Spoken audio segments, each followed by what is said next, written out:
Zone d'art MK2. C'est l'édition du tournoi entre mes mains. Je suis très excité à ce sujet. C'est ici. L'édition du tournoi. Nous avons les lunettes massives qui l'accompagnent. Prêt pour une plongée en profondeur dans ce déballage, 2 clips. Chacun d'eux peut contenir 6 fléchettes. Nous avons également 18 fléchettes courtes dans la boîte. Je vais mettre les fléchettes de côté. Nous avons le porte-clip ici, un étui pour nos clips. Vous pouvez glisser les clips directement ici. C'est plutôt cool, je vais le mettre. Nous avons également l'étui pour le véritable blaster. Voici le blaster lui-même. Sortons ce « mauvais garçon ». C'est ici. Il y a le MK2. J'aime à quoi ça ressemble, mec. Il y a un canon de culasse amovible, juste là. Vous ne pouvez pas ranger l'arme avec la bouche. Retirez-le d'abord et placez-le dans l'étui. Faites glisser le blaster dedans. Prêt à partir comme ça. Pour le libérer de l'étui, utilisez le petit levier. Appuyez dessus, retirez le blaster. Ça glisse vraiment bien. Pas beaucoup d'efforts pour cela. La seule chose, comme je l'ai dit, on ne peut pas le mettre dans son étui. Parce que si tu zoomes sur l'intérieur de l'étui, frérot, il n'y a pas de place pour la muselière, donc tu dois la retirer. Peut-être qu'ils auraient dû faire un trou au cas où vous voudriez l'étui avec la muselière, n'est-ce pas? C'est le seul inconvénient. La façon dont vous le rechargez est de retirer cette chose. Tirez. Je n'ai pas de ceinture. C'est l'étui à clip. Vous pouvez y passer votre ceinture autour de votre taille. Il est facile de faire glisser les clips, de les retirer et de les remettre en place. C'est facile, plutôt bon. Si vous jetez un œil au blaster lui-même, il a ici une poignée en caoutchouc. J'aime ce que ça fait. Il y a un verrou de sécurité, juste là. D'accord, la sécurité. Pour retirer le clip, appuyez sur le bouton et il glisse. Ensuite, nous le ferons encore une fois. Ils l'ont finalement fait. Ils ont mis en place une fonction qui permet de charger le clip directement dans la poignée. Dans le bon sens.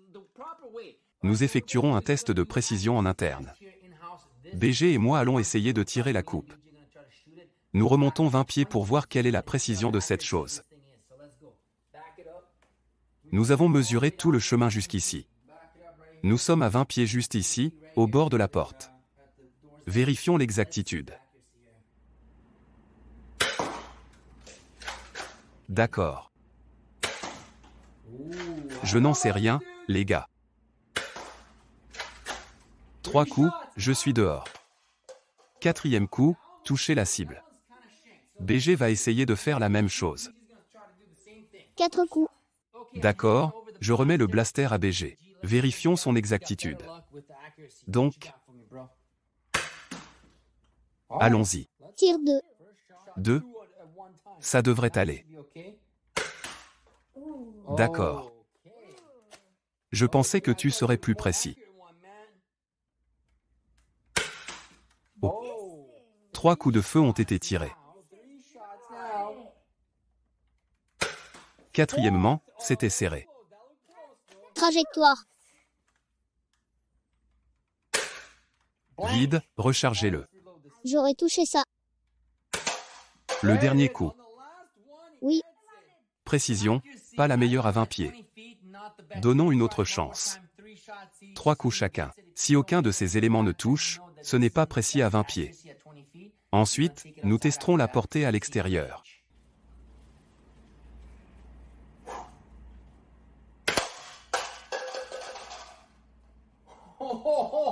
Tirez. BG. On commence à comprendre, les gars. Plus vous utilisez ce blaster, plus vous deviendrez meilleur, atteignant la cible en moins de tirs que lors de la première tentative. La précision semble donc s'améliorer. Voici le blaster 2.0. Laissez-moi le montrer. Vous le rechargez, à peu près de la même manière. C'est une version plus petite quand on la compare. Le 2.1 est un peu plus grand, le 2.0 est un peu plus petit. Mais le problème avec ce truc, évidemment, c'est qu'il ne peut pas charger vos clips ici. Vous devez le recharger, prendre votre clip, le mettre en haut ici, le glisser ici comme ça, et puis vous chargez vos fléchettes. Enlevez-le et vous êtes prêt à partir. La façon dont fonctionne le 2.1, boum. Beaucoup plus simple, beaucoup mieux. Cela semble-t-il un peu plus fort le plus âgé? Non, ils sont tous les deux proches. La différence de taille est quelque chose que j'apprécie. Voici une vue côte à côte. Les gars, maintenant, le premier test que nous allons faire est le test de portée à 40 pieds.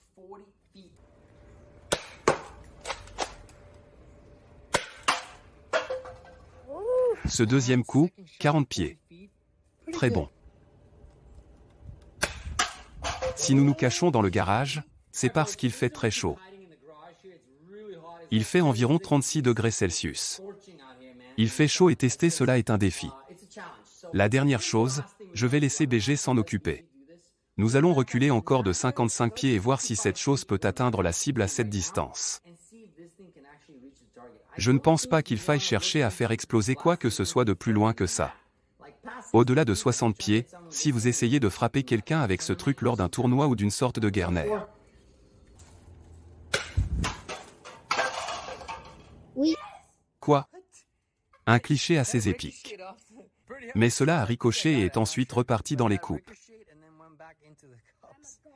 Un de plus. Je suis un dieu du tir.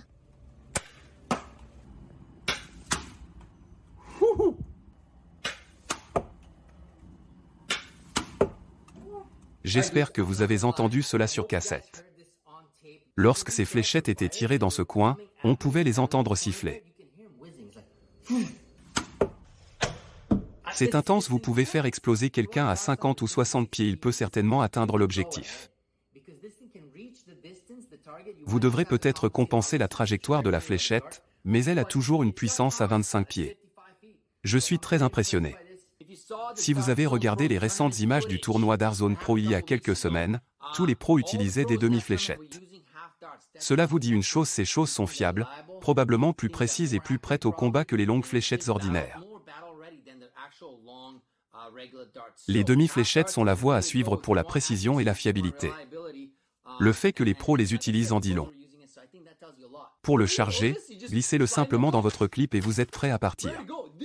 Cela ressemble à une chose réelle et réelle. La dernière chose que nous allons faire est de voir à quel point ces fléchettes piquent. D'accord, je vais tenir la caméra. Je veux juste que ce soit une expérience à la première personne.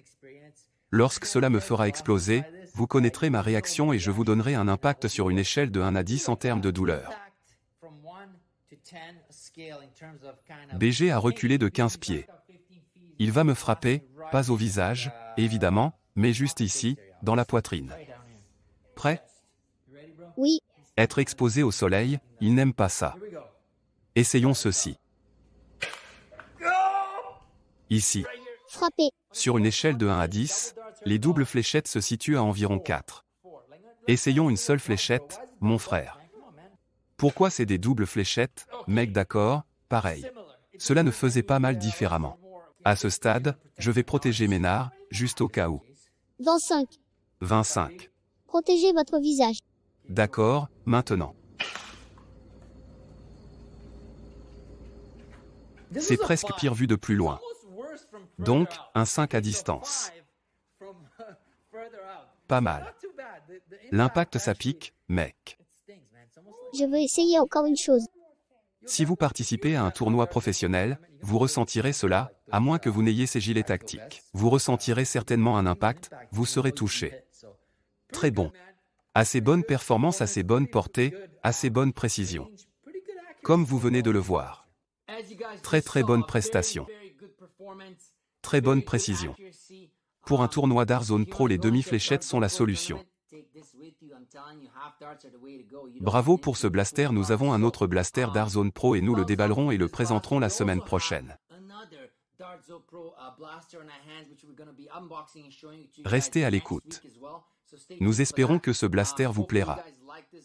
D'après ce que j'ai vu, cette version est en réalité moins chère que la version 2.0 que j'ai achetée il y a quelques mois. J'ai dépensé 150 $ canadiens pour cela sur Amazon. Je ne sais pas si cela en valait la peine, mais celui-ci, d'après ce que j'ai vu, coûte environ 80 $, ce qui est beaucoup moins cher. J'opterai donc certainement pour cette version 2.1. 2.0 ne dispose pas de toutes les fonctionnalités intéressantes. Cliquez sur j'aime et abonnez-vous, et à bientôt, vidéo de déballage. C'est exact. Plus tard, les gars.